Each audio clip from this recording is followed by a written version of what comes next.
Good morning student, EACS YouTube channel में आपका स्वागत है। और आज हम लोग पढ़ने जा रहे हैं एक्सरसाइज 10.2, जो कि कल के हम लोग लेक्चर में पढ़े थे एक्सरसाइज 10.1 और उसके कुछ कॉन्सेप्ट को भी समझे थे। ठीक है, तो आज हम लोग लेक्चर नंबर 3 पढ़ने जा रहे हैं। आज लेक्चर नंबर हम लोग क्या पढ़ेंगे 3, जो लेक्चर 1 और लेक्चर 2 को कल हम बता चुके हैं। ओके, तो अब हम क्या पढ़ेंगे।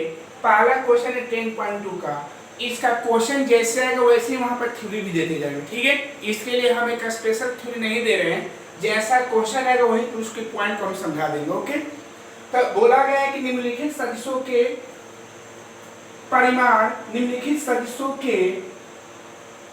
परिमाण का परिकलन कीजिए। किसका परिकलन करना है बाबू? परिमाण का। Compute the magnitude of the flowing vectors. तो कल आप लोग को बताया था कि मैग्नीट्यूड किसे कहते हैं। तो अगर मान लीजिए कि हमारे पास कोई दो अगर ए बी वेक्टर है तो इसके मैग्नीट्यूड को हम लोग ऐसे लिखते हैं।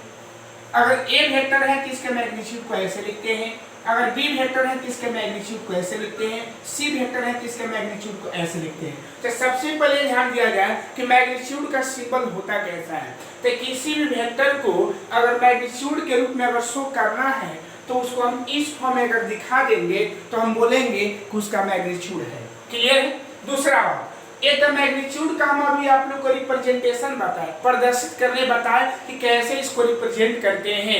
ऐसा सिंबल रहेगा तो हम लोग उसको मैग्नीट्यूड के नाम से हम लोग क्या करेंगे, बोलेंगे। जैसे देखिए बाबू, इसको हम लोग क्या बोलते हैं, अपना सिंबल है ना, इसको हम रूट बोलते हैं। क्या बोलते हैं? रूट। अगर ऐसा सिंबल आ जाएगा और इसके अंक में, इसके अंदर अगर कोई अंक रह जाएगा तो हम बोलेंगे कि इसका वर्गमूल निकालना है, क्या निकाल, रूट निकालना है। ठीक है, ठीक उसी प्रकार यदि कोई वेक्टर दिया रहेगा, अगर वेक्टर का तो सिंबल दिया रहेगा ऐसा, तो समझिए उस वेक्टर का मैग्नीट्यूड निकालना है। क्या निकालना है? मैग्नीट्यूड का हिंदी परिमाण होता है। क्या होता है? परिमाण। ठीक है, तो सिंबल से आपको पहचान या नहीं तो आपको हिंदी में दिया रहेगा।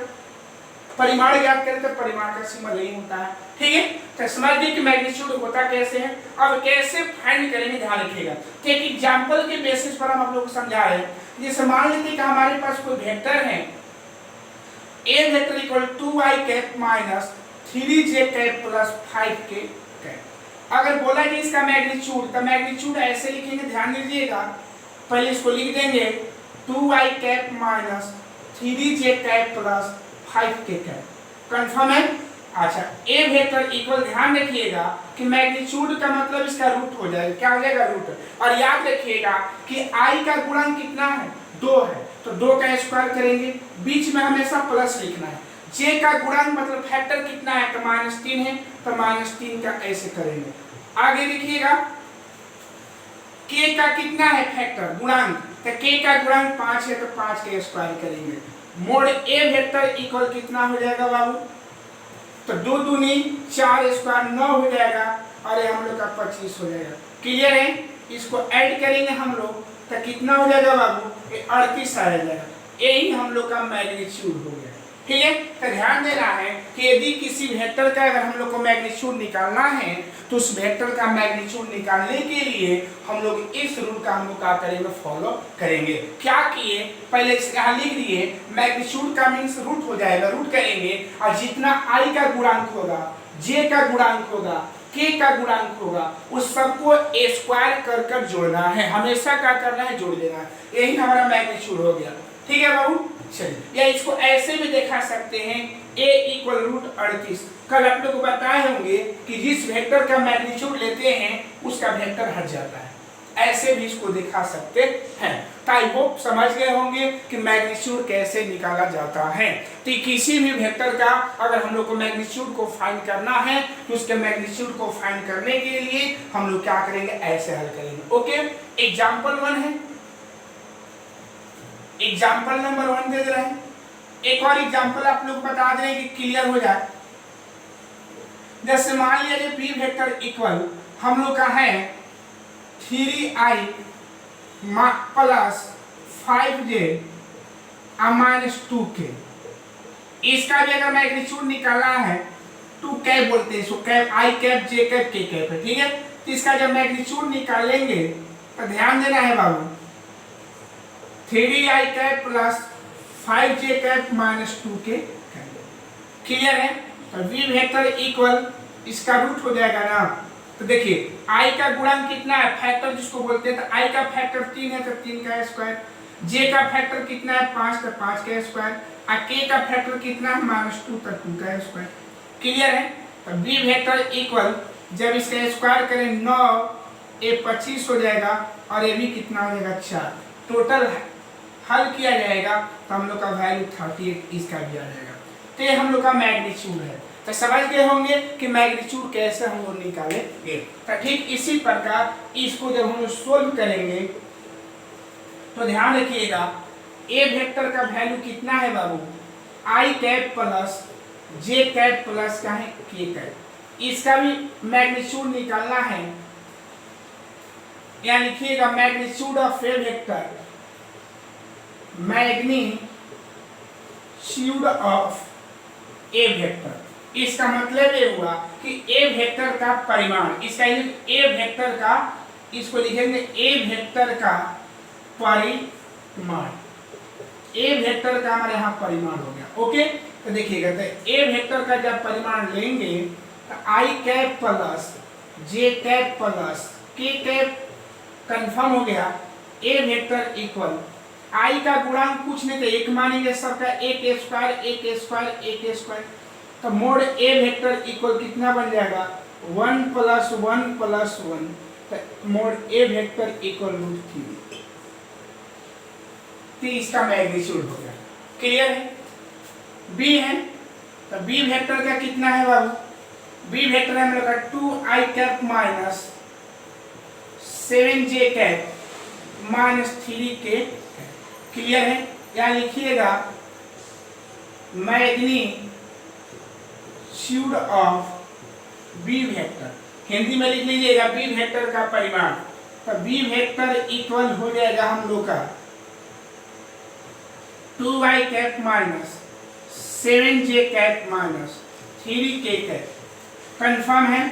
तो B vector equal mod B vector equal 2 का स्क्वायर और यहाँ हो जाएगा -7 का स्क्वायर -3 का स्क्वायर। क्लियर है।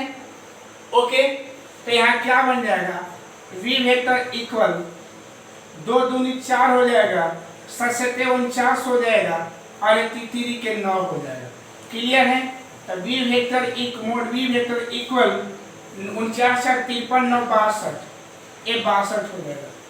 क्या बन जाएगा हम लोग का बाबू 62 होगा। क्या हो जाएगा हम लोग का 62। क्लियर है।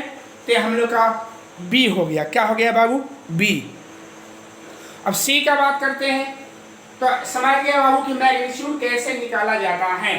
तो किसी भी वेक्टर का जब मैग्नीट्यूड निकालेंगे तो हम लोग ऐसे निकालेंगे। ठीक है, देख लिया आप लोग।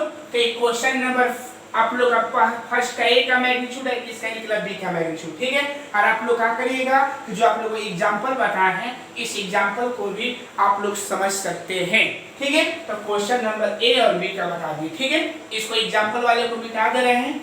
ओके, चलिए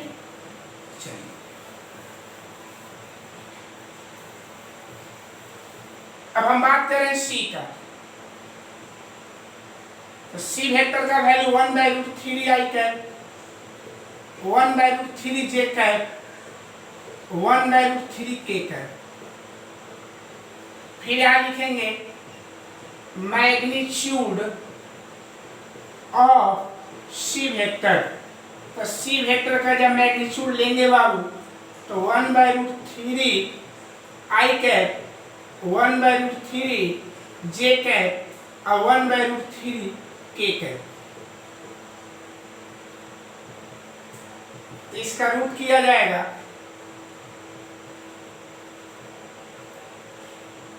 1/√3 का स्क्वायर प्लस 1/√3 का स्क्वायर प्लस 1/√3 का। तो मोड सी वेक्टर इक्वल 1/3 रूट हट जाएगा 1/3 प्लस 1/3। जब इसको पूरा को हल करिएगा तो √3/3 आएगा। मोड सी वेक्टर इक्वल √1 आएगा। तो मोड सी वेक्टर इक्वल 1। तो आप लोग समझ गए होंगे कि किसी भी वेक्टर का हम लोग मैग्नीट्यूड कैसे निकालते हैं। तो ध्यान रखिएगा बाबू कि अगर मैग्नीट्यूड निकालना होगा तो मैग्नीट्यूड निकालने के लिए हम लोग इस रूल का फॉलो करेंगे। मैग्नीट्यूड में नहीं है, परिमाण में ही है, किसी भी सदिश का जब परिमाण लेना होगा तो जितना आई का गुणांक होगा, जे का गुणांक होगा, के का गुणांक होगा, सबको रूट में ए स्क्वायर कर कर जोड़ देंगे। क्लियर है? आई होप समझ गए होंगे कि क्वेश्चन नंबर 1 में बोला है कि सदिशों का मैग्नीट्यूड मतलब परिमाण का करें, ज्ञात करें। ओके, अब हम क्वेश्चन नंबर 2 का बात करते हैं बाबू। क्वेश्चन नंबर किसका बात कर रहे हैं बाबू? 2 का।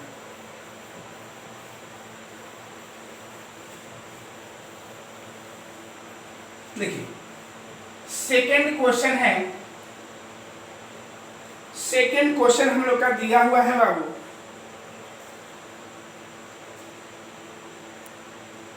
समान परिमाण वाले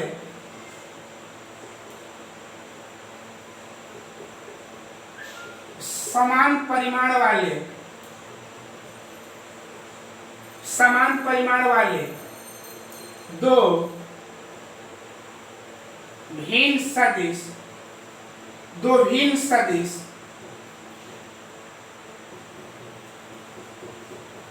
लिखिए। समान परिमाण वाले दो भिन्न सदिश लिखिए। और तीसरा क्वेश्चन दिया है,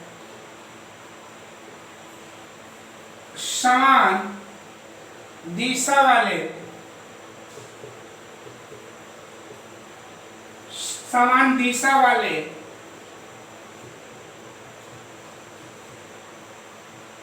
दो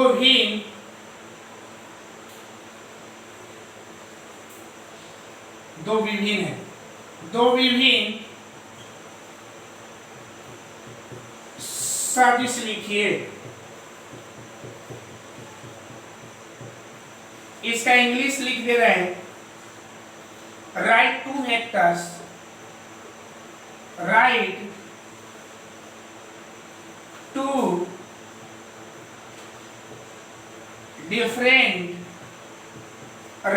different vectors having same direction।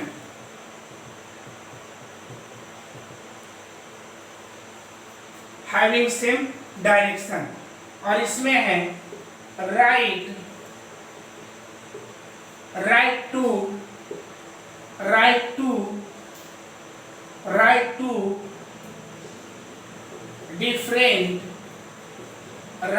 different vectors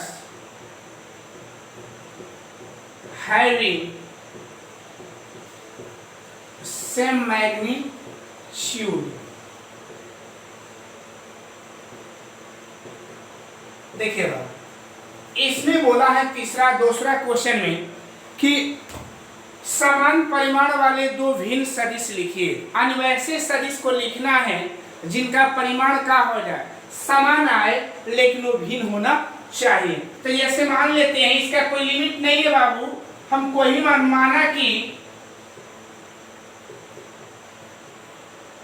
माना कि ध्यान दीजिएगा, ए वेक्टर इक्वल मान लिए 3i cap minus 4j cap. इसका जब मैग्नीट्यूड लेंगे बाबू तो ध्यान देना है, जब मैग्नीट्यूड लेंगे,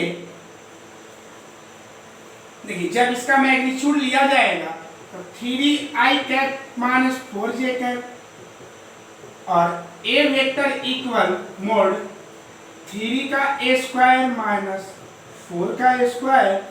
इसका जब लेंगे तो mode A vector equal 9 + 16 mode A vector equal 25 mode A vector equal 5। एक सदिश हम ए मान लिए, पुनः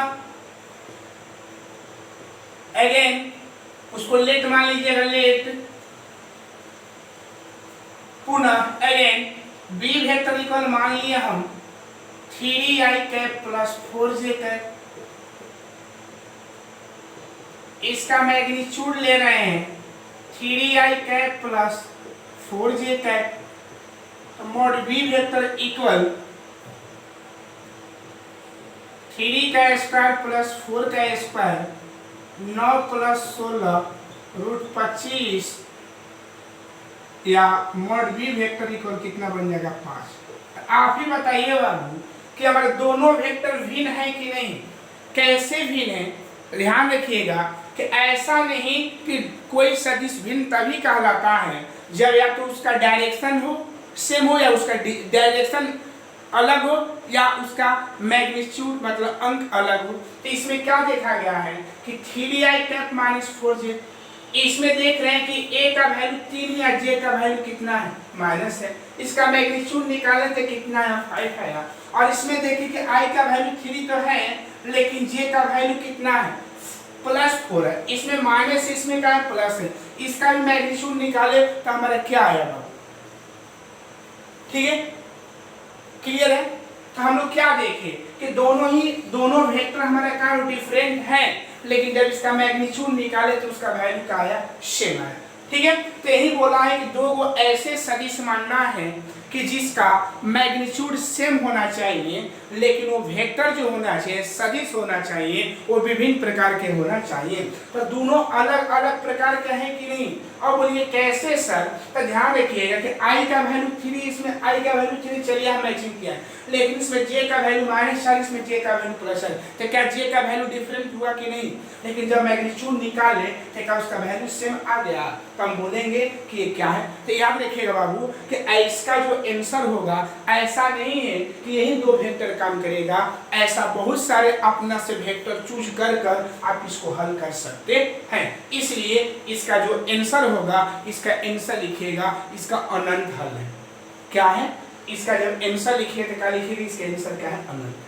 ठीक है, इसमें ध्यान दीजिएगा कि इसमें बोला है कि समान दिशा वाले दो भिन्न सदिश लिखिए जिसका दिशा क्या हो समान हो, जिसका दिशा क्या हो मैग्नीट्यूड से कोई मतलब नहीं है, दिशा क्रम से समान होना चाहिए। तो दिशा समान कब होगा कोई सदिश का, दिशा समान कब होगा जब उस वेक्टर में i और j का जितना वैल्यू दिया i और j प्लस में होना चाहिए और इसमें भी i j प्लस होना चाहिए, माइनस होना चाहिए, दोनों में से कोई सेम वैल्यू होना चाहिए। जैसे मान लिया जाए इसमें भी जब सोल्व करेंगे तो माना कि a vector equal 3i cap plus 2j cap या b vector equal 2i cap plus 6k cap. इसमें आप लोग 6j कैप, इसमें आप लोग क्या देखे बाबू कि इसमें डायरेक्शन तो दिशा समान है कि नहीं। इसमें भी i प्लस में है, i वाला प्लस में, इसमें भी i वाला प्लस में है, इसमें j वाला प्लस में, इसमें भी j वाला प्लस में है। तो हम लोग क्या देख रहे हैं कि जब दोनों वेक्टर दिया हुआ है तो दोनों वेक्टर का दिशा क्या है समान है, मैग्नीट्यूड कुछ भी हो उससे हमको मतलब नहीं। लेकिन यहाँ बात किया था कि इसमें बोला है कि दोनों सदिश भिन्न होना चाहिए, जो सदिश लिखेंगे वो दोनों भिन्न होना चाहिए, बाकी उसका मैग्नीट्यूड क्या होना चाहिए समान रहना चाहिए। तो उसका मैग्नीट्यूड समान है ना बाबू, और इसमें क्या बोले कि दिशा समान होना चाहिए, मैग्नीट्यूड से कोई मतलब नहीं। ओके, इसको जब सोल्व कर इसको जब लिखेंगे तो दिखा दे रहे आप लोगों को। तो a vector equal 3i cap plus क्या बन जाएगा 2j, इसका मैग्नीट्यूड लीजिएगा 3i कैप प्लस 2j, इसका जब मैग्नीट्यूड लिया जाएगा 3 का स्क्वायर प्लस 2 का स्क्वायर, जब इसका मैग्नीट्यूड लिया जाएगा 9 प्लस 4, इसका मैग्नीट्यूड लेंगे तो कितना देगा 13। हो गया। बी वेक्टर का बात किया जाए तो B vector equal 2i cap plus 6j cap, तो बी वेक्टर इक्वल कितना बन जाएगा हम लोग का 2i cap plus 6j cap, 2 का स्क्वायर प्लस 6 का स्क्वायर, 4 प्लस 36 ये हो जाएगा 40, इसको निकाले तो 2 रूट कितना हो जाएगा, एक मिनट बाबू, 2 रूट 10। आप लोग यहाँ क्या देखें कि मैग्नीट्यूड क्या है दोनों का डिफरेंट है लेकिन दोनों का डायरेक्शन क्या है सेम, दिशा सेम है। और इसमें क्या है कि दोनों का डायरेक्शन अपोजिट है और मैग्नीट्यूड क्या है सेम है। तो इस दोनों क्वेश्चन में ही बोला था कि वैसे दो सदिश का नाम बताइए समान परिमाण वाले, and write two different vectors having same magnitude, मतलब वैसे दो वेक्टर का नाम बताना है जिसका मैग्नीट्यूड का होना चाहिए सेम होना चाहिए। आया है?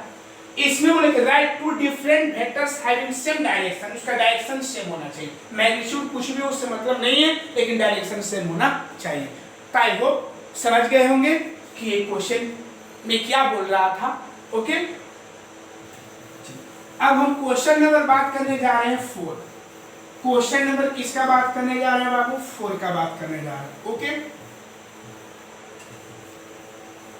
देखिए तो क्वेश्चन नंबर हम लोग का 4 में जो दिया हुआ है, 4 क्वेश्चन बोला है,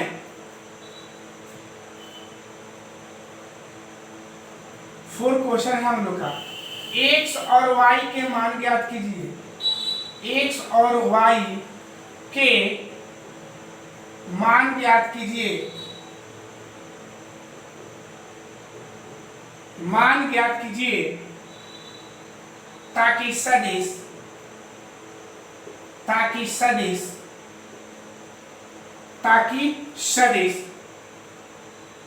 सदिश 2i cap plus j cap और xi cap plus yj cap समान होंगे,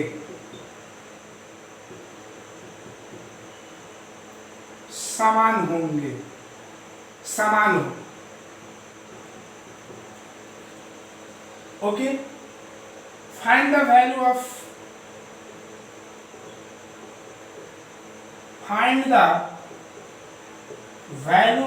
x and y, find the value of x and y so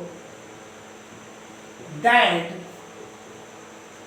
the vectors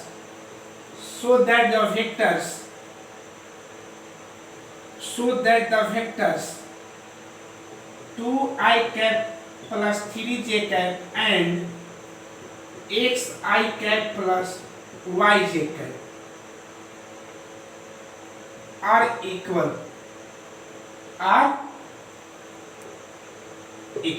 देखिए इसमें बोला है ना बाबू कि इसमें x और y का वैल्यू फाइंड करना है। क्या है बाबू? x एंड y का वैल्यू को फाइंड करना है, जिसमें जो दोनों सदिश दिया हुआ है ना वो दोनों समान है, इक्वल है। तो इसका मतलब ये हो गया कि 2i cap plus j equal xi cap plus क्या हो जाएगा y है। इक्वल बोला है ना बाबू, इक्वल बोला है ना। देखिए इसलिए इक्वल किए हैं। अब यहाँ लिखिएगा equality of two vector, equality of two vectors.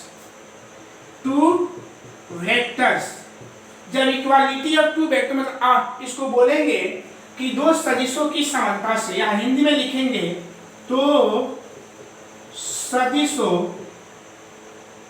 की समानता से। तो जब दो सदिशों की समानता से चलते हैं तो सदिश का समानता कहता है कि जो इसमें का i का वैल्यू होगा 2 और इसमें का i का वैल्यू होगा, दोनों इक्वल हो जाएगा। इसलिए x का वैल्यू हम लोग का 2 हो जाएगा। इसमें j का वैल्यू कुछ नहीं तो 1 है और इसमें j का वैल्यू क्या है? y है, इसलिए y का वैल्यू कितना हो जाएगा? बस यही आप लोग को निकालना था। जैसे आप लोग आबिहू पढ़े होंगे ना बाबू, शब्द है जिसको मैट्रिक्स बोलते हैं, तो जब आबिहू आप लोग पढ़े होंगे तो उस आबिहू में आप लोग क्या देखे होंगे बाबू? यही देखे होंगे कि उसमें 11 वाला 11 वाला 11 के साथ, 12 वाला 12 के साथ। तो वहीं जब वेक्टर का बात करेंगे तो i वाला i के साथ बराबर होगा, j वाला j के साथ होगा, k वाला k के साथ होगा। तो इसमें x का वैल्यू 2 और i का वैल्यू 1। कैसे देखिएगा, इसमें i का वैल्यू 2 है, इसमें i का वैल्यू x है, तो 2 इक्वल x हो जाएगा, x इक्वल 2। इसमें j का वैल्यू 1 है, इसमें j का वैल्यू y है। ठीक है, चलिए क्वेश्चन नंबर 5। क्वेश्चन नंबर हम लोग बात करेंगे किसका? 5 में बोला है एक सदिश का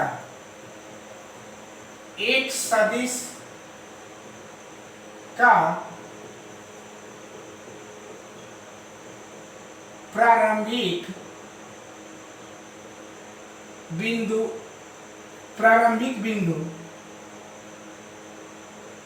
2, 1 और अंतिम बिंदु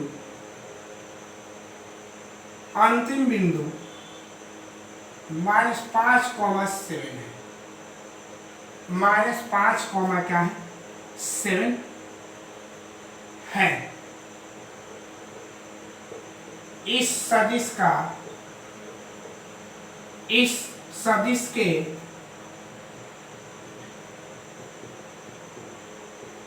अदिश एवं सदिश घटक ज्ञात कीजिए।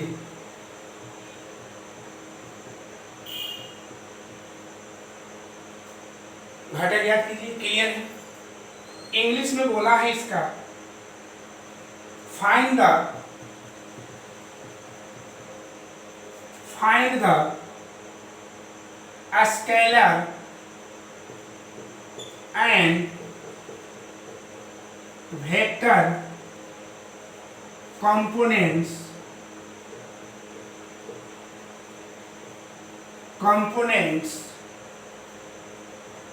of the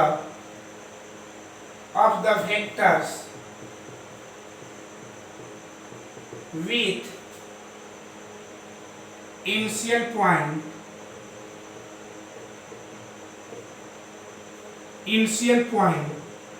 2, 1 and final point -5,7।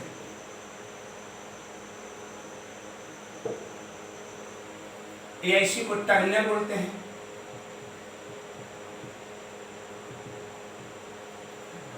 ठीक है, चलिए तो इस क्वेश्चन को थोड़ा सा, इसमें कुछ थ्योरी है, कुछ कंसेप्ट है, कंसेप्ट को आपको समझना होगा। ध्यान दीजिएगा, पहले आपका कंसेप्ट ए आ रहा है बाबू, यहाँ सोल्व कर रहे हैं कि जहां अगर आप लोग का पॉइंट का बात करें या बिंदु का बात करेगा, तो मान लेते हैं लेट इसको ए मान लिए, तो ए इक्वल कितना है 2 और का है 1 है, और इसको मान लिए भी -5, का है 7 है।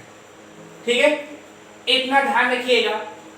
मान लेते हैं कि इसको ए और इसको का मान लिए भी पॉइंट दिया है। जहां पॉइंट का बात करेगा, तो जहां जो पॉइंट का बात कहेगा ना बाबू, तो पहले इसका हम पोजीशन निकालेंगे, पोजीशन वेक्टर। समझिएगा, इसको बोलते हैं, यहाँ पॉइंट बताएं, स्थिति सदिश। कौन सदिश?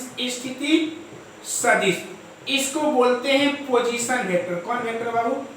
Position vector. इंग्लिश में क्या बोलते हैं? Position vector. याद ध्यान देना है आप लोग को कि जहां अगर पॉइंट दिया हुआ रहेगा, जहां अगर हम लोग का पॉइंट दिया हुआ रहेगा, उसमें उस पॉइंट का सबसे पहले हम पोजीशन वेक्टर निकालेंगे। कौन सदिश निकालेंगे?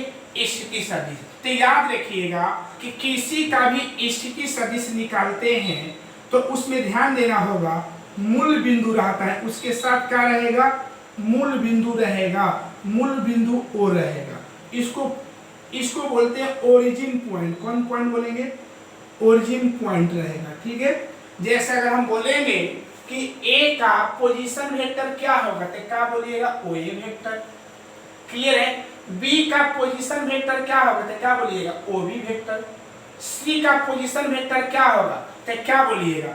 ए का पोजीशन वेक्टर, ए का पोजीशन पीवी मतलब पोजीशन वेक्टर ओए वेक्टर होगा। बी का पीवी क्या होगा? पीवी मतलब पोजीशन वेक्टर क्या हो जाएगा? ओबी वेक्टर हो जाएगा। सी का पोजीशन वेक्टर क्या होगा, तो सी का पोजीशन वेक्टर पीवी जो बोलते हैं ओसी हो जाएगा। डी का पोजीशन वेक्टर क्या? एबी का पोजीशन वेक्टर क्या होगा? एबी का नहीं, डी का पोजीशन वेक्टर क्या होगा, तो डी का पोजीशन वेक्टर हम लोग का ओडी वेक्टर होगा। यानी इसमें आप लोग क्या कंसेप्ट को समझे कि अगर इस रूल का फॉलो तभी किया जाता है, इस नियम का पालन तभी करेंगे जब हम लोग का बिंदु दिया हुआ रहेगा तब। क्या हम लोग का बिंदु दिया हुआ है ना बाबू, तो जब बिंदु दिया हुआ रहेगा तो हम उसके पहले उस बिंदु को किस रूप में लाएंगे? सदिश के रूप में। और जब सदिश के रूप में लाते हैं, वेक्टर के रूप में लाते हैं, तो उसका नाम हो जाता है पोजीशन वेक्टर। क्लियर है? तो अब यहाँ पर करेंगे तो लिखिएगा position vector of point A, और इसको बोलेंगे बिंदु ए का स्थिति सदिश। एक कंसेप्ट को समझाते जा रहे हैं, यहां पर ध्यान रखिएगा। स्थिति सदिश तो ओए वेक्टर होगा, ओए वेक्टर इक्वल, ध्यान रखिएगा ओए वेक्टर लिखा, ओए वेक्टर लिखेंगे तो आगे तो जानते कि जब भी कोऑर्डिनेट निर्देशांक देता है तो आगे वाला x कहलाता है, तो 2 लिखेंगे। और याद रखिएगा कि x जहां रहेगा ना तो x के लिए हम i कैप लेते हैं, y के लिए j कैप लेते हैं, और z के लिए हम लोग क्या लेंगे k कैप लेंगे, ठीक है। तो यहाँ x है ना तो यहाँ 2i कैप हो जाएगा और यहाँ प्लस j कैप हो जाएगा। और इसी प्रकार सच दैट लिखेंगे position vector of point B, इसका ओ बी वेक्टर बन जाएगा। कौन वेक्टर बन जाएगा? ओ बी वेक्टर इक्वल क्या बन जाएगा? -5i cap plus 7j। Clear है? तो आप लोग जान गए कि जहां अगर हम लोग का बिंदु दिया हुआ रहेगा, क्लियर है, जहां हम लोग का बिंदु दिया हुआ रहेगा, जहां बिंदु हम लोग का दिया हुआ रहेगा उसको हम लोग क्या करेंगे, पहले उसका पोजीशन वेक्टर हम लोग क्या करेंगे, निकालिए। यहाँ तक कंप्लीट हो गया, सब पॉइंट को दिखा दिए हैं। पोजीशन वेक्टर कब निकाला जाता है? जब बिंदु दिया हुआ रहेगा तब। निकालने का तरीका, एक का पोजीशन वेक्टर ओए वेक्टर, बी का पोजीशन ओबी वेक्टर। क्लियर है? अब क्वेश्चन को पढ़ा जाए। एक सदिश का प्रारंभिक बिंदु इसको ये मान लिए और अंतिम बिंदु इसको मान लिए, तो इस सदिश के अदिश से सदिश घटक ज्ञात कीजिए। तो अब क्या करना है बाबू? अब देखिएगा नाउ, अब जब लिखेंगे तो ध्यान रखिएगा कि ए को कौन बिंदु माना है, तो ए को बोला है प्रारंभिक बिंदु, तो बताएं कि प्रारंभिक बिंदु को हम आगे लिखते हैं, बी अंतिम बिंदु हो जाएगा और इसका वेक्टर ऐसे होगा ना बाबू। देखिए होगा कि नहीं? ए को आगे ही क्यों रखे हैं? तो आप लोग कल के बेसिक में बताएंगे कि पी क्यू वेक्टर का मतलब क्या समझना चाह रहे हैं। पी क्यू वेक्टर मतलब पी प्रारंभिक बिंदु होगा, इनिशियल पॉइंट होगा, और क्यू हमारा टर्मिनल पॉइंट होगा। तो इस क्वेश्चन में भी बोल दिया है कि ए हमारा प्रारंभिक बिंदु है, तो प्रारंभिक बिंदु इसको हम ए माने हैं बाबू, और अंतिम बिंदु को हम क्या माने, बी माने हैं, तो ए आगे बी पीछे हो जाएगा ना बाबू। क्लियर है? कंफर्म है? कहा है ए बी वेक्टर नहीं है, बी ए क्यों नहीं है? फिर से बात समझिएगा, क्योंकि प्रारंभिक बिंदु तब 2,1 को हम क्या माने, ए प्रारंभिक है तो आगे रहेगा, अब बी अंतिम है तो पीछे रहेगा। अब वेक्टर बोला है कि वेक्टर इस सदिश का, तो सदिश बना दिए। अब ध्यान देना, यहाँ पर एक फार्मूला आएगा कि जहां ऐसा रहेगा, फार्मूला ध्यान रखिएगा, यहाँ पर समझ लीजिए। फिर अगर मान लेते कि हमारे पास पी क्यू वेक्टर रहेगा तो इसका फार्मूला होगा O Q vector minus O P vector. अगर ए बी वेक्टर रहेगा तो इसका फार्मूला हो जाएगा ओ B vector minus O A vector. यानी आप लोग क्या समझे यहाँ पर कि अगर ऐसा रहेगा तो अंतिम वाले में से प्रारंभिक वाले को घटा देते हैं, मतलब अंतिम वाले सदिश के स्थिति सदिश के, ठीक है, अंतिम वाले हम लोग क्या करेंगे, जो स्थिति सदिश रहेगा, अंतिम वाले का जो स्थिति सदिश रहेगा ओ बी वेक्टर माइनस का लिखेंगे O A vector, O B vector minus का लिखेंगे ओ ए वेक्टर। क्यों? क्योंकि अंतिम वाले के पोजीशन वेक्टर में से प्रारंभिक वाले के पोजीशन वेक्टर को घटा देंगे। इसको हम आगे प्रूव करेंगे काहे ऐसे आया है, लेकिन आगे जब कंसेप्ट बताएंगे तो उसमें आप लोगों को समझा देंगे। लेकिन अभी फार्मूला को क्लियर करिए कैसे हम इसको लिखे हैं। तो याद रखिएगा कि ए बी वेक्टर है, इसका फार्मूला है कि अंतिम हमारा क्या रहेगा, तो अंतिम वाले का जो स्थिति सदिश होगा घटा देंगे प्रारंभिक वाले को। ठीक है, तो चलिए, तो ए बी वेक्टर इक्वल हमारा क्या बन जाएगा बाबू, ओ बी का मान कितना है, तो -5i प्लस 7j, ऐसे ब्रैकेट दे दिए, माइनस ओ ए का मान कितना है 2i प्लस j का। अब लिखेंगे ए बी वेक्टर इक्वल, इसको हल कर लिया जाए, माइनस 2i कैप माइनस जे कैप। क्लियर है? अब यहां पर लिखेंगे ए बी वेक्टर इक्वल क्या हो जाएगा हल करेंगे तो माइनस 7i घट कर प्लस 6j हो जाएगा। तो यही हमारा हो गया सदिश घटक। तो सदिश घटक का जब बात करेंगे तो सदिश घटक में ही हो जाएगा minus 7i cap plus 6j cap. और जब अदिश घटक बोला है तो अदिश घटक में खाली हो जाएगा हम लोग का माइनस 7 कॉमा का होगा 6। ए हमारा बन जाएगा अदिश घटक में आई जे को हटा देना है, सदिश घटक में रहेगा। तो आई होप समझ गए होंगे कि इस क्वेश्चन को कैसे बनाया जा रहा है। तो इस क्वेश्चन को बनाने के लिए हम लोग ध्यान दीजिएगा, एक कंसेप्ट को पहले समझिएगा कि जहां अगर पॉइंट वाला अगर हम लोग का क्वेश्चन दिया हुआ रहेगा, जहां अगर हम लोग का बिंदु वाला क्वेश्चन दिया रहेगा, तो उस क्वेश्चन को हम लोग क्या करेंगे हल करने के लिए सबसे पहले उसका स्थिति सदिश निकालेंगे। कब? जब बिंदु दिया हुआ रहेगा तब। हर एक पॉइंट को यहाँ समझा दिए। स्थिति सदिश निकालने के बाद अब हम ए बी वेक्टर का है निकाले हैं। तो क्वेश्चन में ही बोला है कि जो 2 1 कॉमा है ना उसको प्रारंभिक बिंदु माने हैं। तो प्रारंभिक बिंदु का हम सिंबल ए दिए हैं। तो ए पहले रहेगा और अंतिम बाद में रहेगा। ए कहाँ से आया है फॉर्मूला आगे प्रूव करेंगे या बताएंगे, लेकिन यहाँ पर समझिएगा अभी फर्स्ट समझाए हैं कि अंतिम वाले के स्थिति सदिश में के प्रारंभिक वाले को क्या कर देंगे घटा देंगे। हल किए ए तो हमारा सदिश के रूप में आया है ना, तो इसी को हम बोलेंगे सदिश घटक और इसको हम बोलेंगे अदिश घटक। ताई वो समझ गए होंगे। अगर आप लोग को कोई क्वेश्चन में अगर प्रॉब्लम होता है तो कमेंट बॉक्स में अपना कमेंट दीजिए, सुझाव दीजिए। अगर कोई भी अगर प्रॉब्लम है तो हमको सलाह दीजिए कि नहीं सर यहाँ पर कोई प्रॉब्लम है, यहाँ पर इसको अच्छा तरह से बताइए। ठीक है, तो हम अब चलते हैं क्वेश्चन नंबर 6 की। ठीक है, एक क्वेश्चन नंबर हम लोग का क्या था 5 था। एक क्वेश्चन नंबर हम लोग का क्या है बाबू 5 है। Okay, question number 6।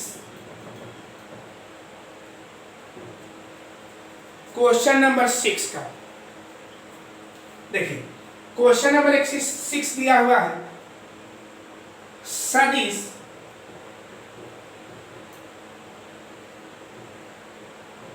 A vector equal I cap plus 2j cap plus k cap. I cap plus 2j cap, I cap minus है I cap minus 2j cap plus k cap. B vector equal minus 2i cap minus 2i cap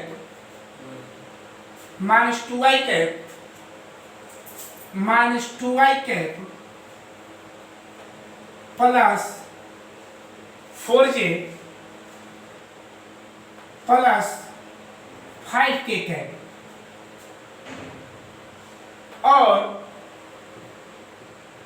और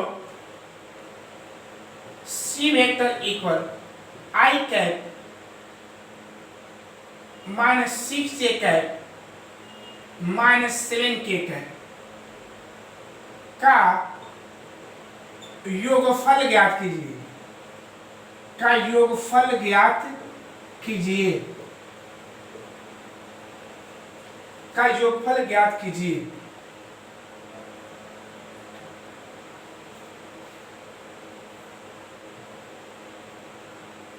Find the sum of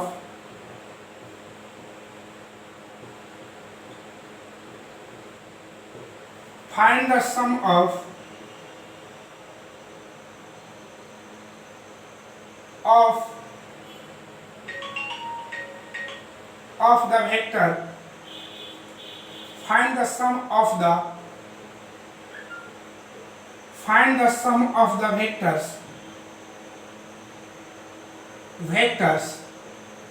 a vector equal I cap minus 2j cap plus k cap, b vector equal minus 2i cap plus 4j cap plus 5k cap and C vector equal I cap minus 6k cap minus 7k cap 7k cap. चलिए इसको हम लोग एकदम simple है, add करना है, जोड़ना है, जो फल ज्ञात करना है। ठीक है, तो कुछ है नहीं, यहाँ लिखेंगे a vector plus a vector का वैल्यू पर यहाँ लिख लिया जाए तो a वेक्टर कितना I cap minus 2j cap plus k cap. b vector कितना है बाबू, तो b वेक्टर हम लोग का है यहाँ पर minus 2i cap plus 4j cap plus 5k cap. और अगला है c वेक्टर इक्वल क्या है i cap minus 6j cap और माइनस 7k कैप। इसको ऐड करना है तो a vector plus b vector plus का है c वेक्टर। क्लियर है, a vector plus b vector c vector. तो a का value i cap minus 2j cap plus k cap, पहले ऐड कर रहे हैं इसे। b वेक्टर का वैल्यू कितना है minus 2i cap plus 4j cap plus 5k cap. और c वेक्टर का वैल्यू कितना है i cap minus 6j cap minus 7k cap. a vector plus b vector plus c vector एक बार लिखा जाए i cap minus 2j cap plus k cap minus plus minus minus 2i cap plus 4j cap plus 5k cap. यहाँ हो जाएगा i cap minus 6j cap minus 7k cap. a vector plus b vector plus c vector.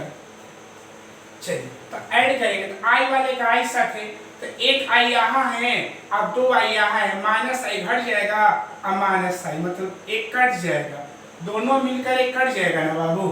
देख लीजिए अब j वाले को मिलाइएगा तो j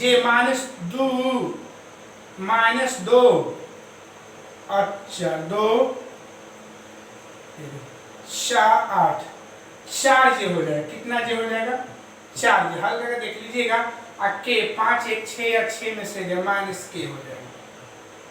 तो यही हम लोग का इसका जोड़ आया। तो जोड़ने का तरीका यही है, i वाले i साथ है, j वाला j साथ है, k वाला k साथ है। तो आई होप समझ गए होंगे। क्वेश्चन नंबर हम बता रहे हैं आप लोग को 7। क्वेश्चन नंबर क्या बता रहे हैं बाबू 7। फाइंड द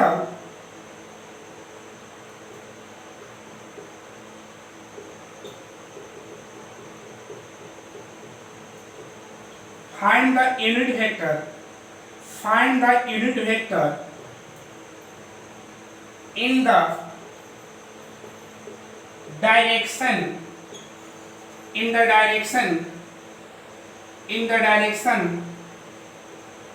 of the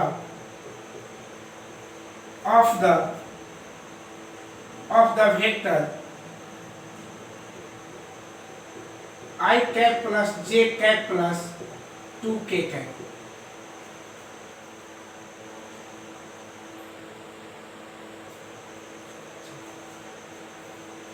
इसमें दिया है सदिश a vector equal I cap plus j cap plus 2k cap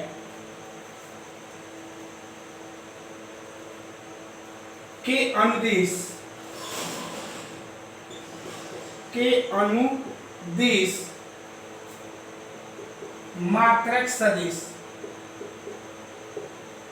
मात्रक सदिश ज्ञात करे। सोल्व। तो इसमें सबसे पहले ध्यान देना कि a वेक्टर का वैल्यू कितना है बाबू। तो a वेक्टर का जो हम लोग का वैल्यू है I cap plus j cap plus 2k cap. देखिए बाबू जब आप लोग का यूनिट वेक्टर बताए होंगे, यूनिट वेक्टर का डिफिनेशन, यूनिट वेक्टर जिसका मैग्नीट्यूड लेने पर उसका वैल्यू 1 आता हो। और यूनिट वेक्टर का ध्यान रखिए, जब यूनिट वेक्टर का जब हम लोग हल किए होंगे, हाँ यूनिट वेक्टर जब निकाले होंगे निकालेंगे या फार्मूला बताएंगे तो उसमें देखे होंगे कि ए वेक्टर अगर दिया हुआ है कि इसका ए कैप होता है और ए कैप बराबर ए वेक्टर बटा में मोड ए वेक्टर होता है ना, ये फार्मूला होता है कि नहीं। चलिए तो इसी फार्मूला से चलेंगे, लिखिएगा ए वेक्टर के अनुदिश मात्रक सदिश